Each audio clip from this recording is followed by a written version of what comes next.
नमस्कार, आप देख रहे हैं सतर्क पुलिस टाइम। उप महापौर हसमुख गहलोत ने आज प्रेस कॉन्फ्रेंस रखी थी, जिसमें उन्होंने कहा 26 मई 2024 को एक कार्यक्रम के माध्यम से लोगों तक एक अभियान पहुंचाया गया, जिसमें इको मंगल मूर्ति प्रदर्शनी और जन जागरूकता कार्यक्रम का आयोजन किया गया, जिसमें 2500 लोगों ने भाग लिया। आपके माध्यम से आपके श्रोताओं को मैं जानकारी देना चाहूँगा कि जिस तरीके से हमने 26 मई 2024 को हमने इको फ्रेंडली गणेश उत्सव की जो प्रदर्शनी लगाई थी, जिसमें हमने लोगों को ये बताया कि किस तरीके से पर्यावरण को हम नुकसान पहुंचा रहे हैं पीओपी मूर्ति से, उसी से बचने के लिए हमने ये लोगों को अपील की कि आप इको फ्रेंडली मूर्ति यानी कि आप मिट्टी की, कागज़ की या शाडू माती की आप मूर्तियाँ ला सकते हैं और वो आप कर सकते हैं। उसी प्रतिसाद हमें इतना मिला, लोगों ने कहा कि इस मुहिम से हम जुड़ना चाहते हैं, आपसे जुड़ना चाहते हैं। एक दिन की प्रदर्शनी में सर हम जुड़ नहीं पाएंगे, हमें लोगों को बताना है, जानकारी भी देनी है। तो उसी क्रम को आगे बढ़ाते हुए हमने ये पहल की कि लोग जो इस मुहिम में जुड़ना चाहते हैं, तो 16 तारीख से हम ओपन कर रहे हैं लिंक, और उस लिंक के जरिए अपना नाम रजिस्ट्रेशन कर सकते हैं। और हर संडे को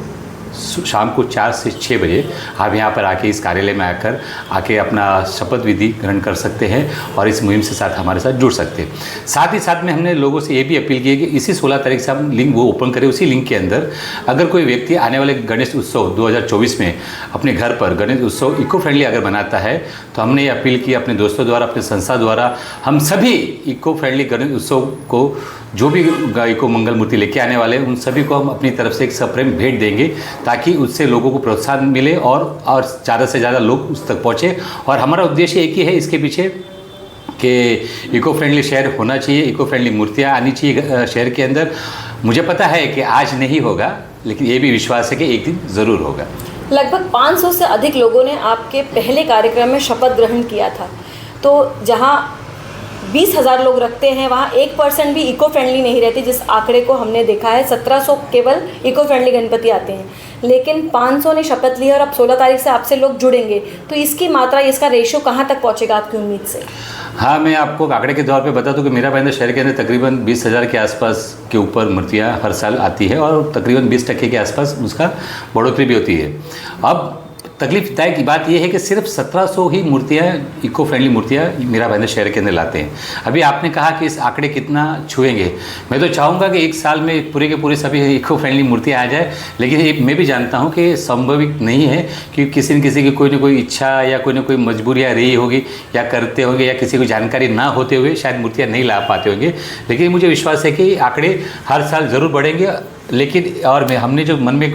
विचार बना के रखा है कि आने वाले 3 साल के अंदर हम तकरीबन 70 से 80% ये मान के चलते हैं कि लोग इस बात को विचार करेंगे और समर्थन देंगे कि इको फ्रेंडली मूर्तियाँ आनी चाहिए। सर, आपके माध्यम से इस बार लोगों जो इको फ्रेंडली गणपति अपने घर लाएंगे, उनके आपके ओर से उन्हें गिफ्ट्स भी दिए जा रहे हैं, उस पर क्या कहेंगे? मैंने वही कहा कि इसके पीछे हमारा हेतु एक ही है कि पर्यावरण को बचाना है, कि जो कुदरत ने, ईश्वर ने हमें जो बहुत अच्छा तोहफा दिया कुदरत के तौर पे, हम वापस फिर से कुदरत को या ईश्वर के चरणों में हम क्या लौटा सके। तो वो एक हमारा माध्यम है कि इको फ्रेंडली को हम को अपनाएं, पीओपी को ना अपनाएं। और कोशिश यही रही कि ज़्यादा से ज़्यादा एक तोहफा तो कहते थे, एक क्या बोलते हैं, माध्यम है, और लेकिन उद्देश्य हमारा है कि इको फ्रेंडली गणपति उत्सव होना चाहिए। आपके माध्यम से मैं लोगों को धन्यवाद देना चाहूँगा, खास तौर पे स्पेशली मैं मीरा भाईंदर महानगर पालिका के आयुक्त महोदय संजय काटकर जी का, मीडिया के सभी पत्रकार बंधुओं का और मीरा भाईंदर के सभी रहवासियों का धन्यवाद देना चाहूँगा, जिन्होंने 26 मई 2024 के जो हमें एग्जीबिशन, जो प्रदर्शनी हमें लगाई थी इको मंगल मूर्ति की, उन लोगों ने काफ़ी सराहा और लोगों ने इस बात को बहुत बहुत हाथों हाथ लिया और कहा कि हाँ, सराहनीय कदम है। और मैं चाहूँगा इस कदम को आगे बढ़ाते हुए, आज नहीं होगा लेकिन एक दिन ज़रूर होगा जब आपका और सबका साथ हमें इस विषय को लेकर मिलेगा। मैं अपेक्षा रखता हूँ कि आप हमें साथ देंगे।